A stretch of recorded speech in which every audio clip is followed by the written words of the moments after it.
In tonight's Technology Insider, the drone business. Recent forecasts show the industry could grow to $11 billion by 2024. What new developments could we expect? Joining me tonight with some answers is Matt McFarland, editor of the Innovations column at the Washington Post.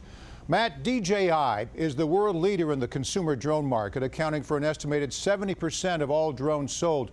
What do we know about this company? Right, well, it's a company that's going through a lot of rapid growth. Like a lot of those big tech companies you've heard of, Google and Facebook, it was founded in a dorm room and just really took off. They are the largest consumer drone maker in the world. The Phantom drone is incredibly popular, and the technology continues to get better. Now, they've just released a new video touting some major upcoming advances for their consumer line. They include drones that could sync up for multi-camera angles. Now, will these have mass appeal, or are they aimed at the entertainment industry? I think there's definitely the potential for the mass appeal. We're really entering this golden age of storytelling where everyone has a smartphone. We all love to take videos or photos. We take slow motion videos or hyperlapse videos at high speed. So I think features like this, well, right now they may seem like something only a professional filmmaker will want. Eventually all of us will want. I'm watching this video now along with everybody else. It's just incredible. Recently, DJI announced it would begin development in Palo Alto, California, hoping to tap into the American engineering talent. And we know that the Pentagon has been cozying up to Silicon Valley. Could the company be looking to make a play in the federal contracting world, or would that pose a problem since DJI is based in China?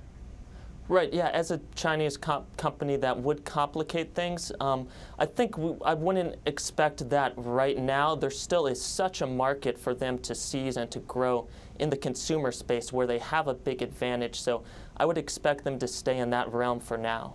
GoPro is another company that wants to expand into drones, but the biggest problem, I think, facing these companies is the misuse of drones and the FAA entering the picture. Do you see that putting a damper on things?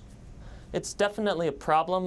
There are conversations going on right now with the drone industry and government regulators about starting a registration process for drones to deal with some of these safety issues that have come up. And it's definitely a situation the industry needs to address so that it can continue to grow and not be hampered. Now let's move on to the latest innovation out of MIT. A PhD student has developed a drone that can maneuver around objects at 30 miles an hour without being given a map. Explain that. Right. So a big problem with drones is what's called sense and avoid.